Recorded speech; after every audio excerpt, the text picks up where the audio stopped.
What is poppin' YouTube? It is your boy Jesimein, and I apologize in advance.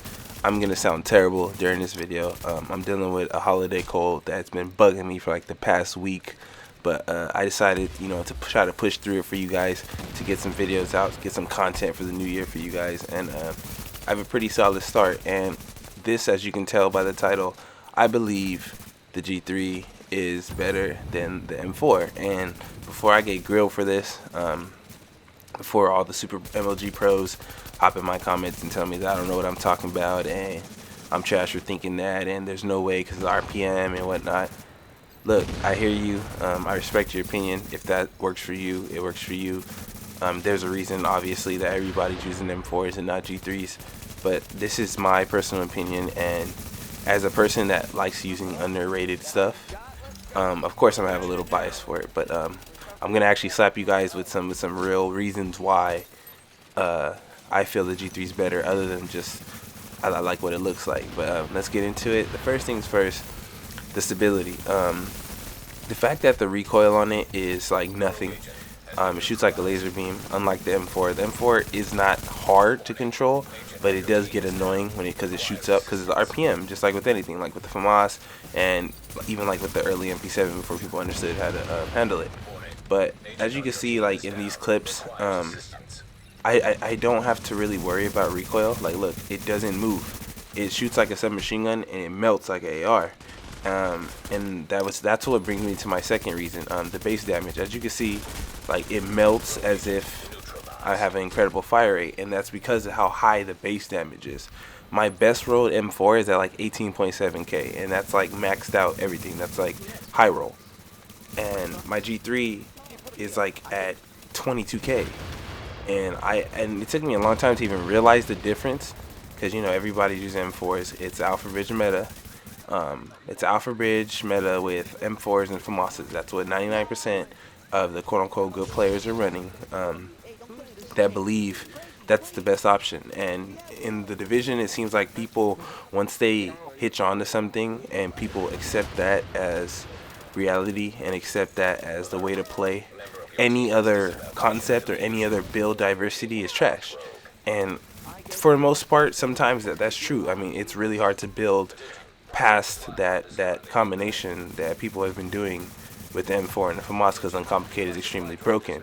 That's going to be nerfed regardless, so don't be surprised when it happens. But when I play with the G3, I feel like I'm playing with a submachine gun that hits hard, and people who played subs before know how that feels. They know the difference when you're shooting a sub and when you're shooting an assault rifle. The G3 is so stable, it feels like a submachine gun. Since weight doesn't change in the game, like an assault rifle doesn't make you slower in any form, in a game like this where that isn't a factor, it literally changes the game. And if I'm able to hit that hard without actually trying to stack in the firearms, because I can stack all stamina and hit as hard as they would with their stacked firearms because of just the base difference.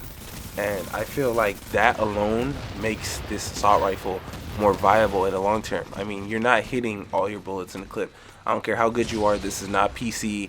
Don't get in the comments acting like you're Mr. Pro Aim, and you're not.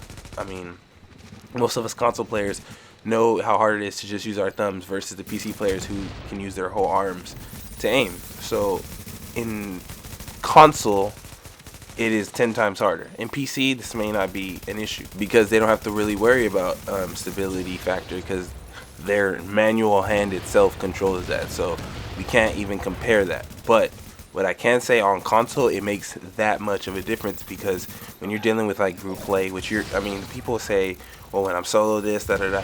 Most builds are not made for just solo players. 99% of people play in groups. You don't always every time go in a dirty zone solo. There may be some people who like playing solo, that's fine. But for the most part, I think the majority of players play in a group. And it's a group game, and I understand the context of wanting to make your build viable enough so that you can hold your ground on your own, and that's fine. You can have both. But for me, the G3's stopping power itself, the fact that it hits so hard, it kind of like compensates for the lack of like diversity we have when it comes to weaponry. Everybody wants to have a fast fire rate, so everybody's rocking the same thing, so you know what to expect. when people come into a gunfight, you know what they're gonna come with. If they're not rocking Alpha Bridge with assault rifles, they're rocking some kind of gold build or some kind of like random build that always ends up getting bodied, which sucks. And we know that's a problem with the division. The diversity factor and the learning curve of building right is so huge. So we know what builds are trash and we know what builds have potential. And because of like this social understanding of what is the best based off of the majority, nobody questions it, nobody experiments. Like they claim they want to make another build, but they don't really follow through it or really like going deep with it. And me personally, I've always loved doing that. I've always loved stepping outside the meta to try to bring something to the table that can actually work. And I did that with the Super 90 build when everybody was using the regular one pump shotgun. I brought the fast fire rate idea, and it blew up, and people realized how insanely incredible it was, only because it was slept on, because everybody understood, well, the two-shot shotgun is the only way to go. And now it's repeat, but for assault rifles. Now everybody sees the M4 as the god tier weapon that they don't give any other assault rifle love.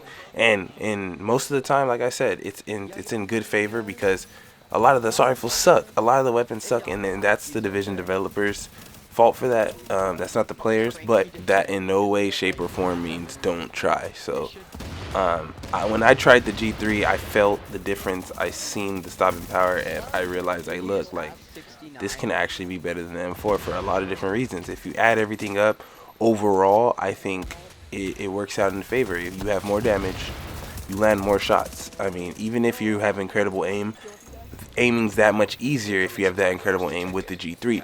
So if you land all the 62 shots that do more damage in one clip, you do more damage. Yes, you can pop out more clips with your M4, but a lot of the bullets people shoot in these gunfights, we miss most of our bullets. It's the truth. We're not PC players, we're console players. We struggle to land our bullets. I mean, there's a lot of people who are gonna parade up and down saying that they don't, but I mean, let's keep it 100. We miss a lot of our shots. And because of little fine details like that, I truly believe the G3 outshines the M4. And if you guys agree with me, let me know why in the comments. And if you disagree with me, please, you guys for sure let me know why. I want to see some constructive like arguments. I want to see why people believe the M4 is the only option. I'm curious. Let me know. Try to convince me why you should stick to one choice. If you do, I will honestly give you. I'll shake. I'll give you a virtual shake, and I'll be like, look, that's real. But feel free to let me know in the comments. If you enjoyed the video, slap me with a like, man. I pushed through the sickness for you guys. I hope you enjoyed. It's been your boy. I am out.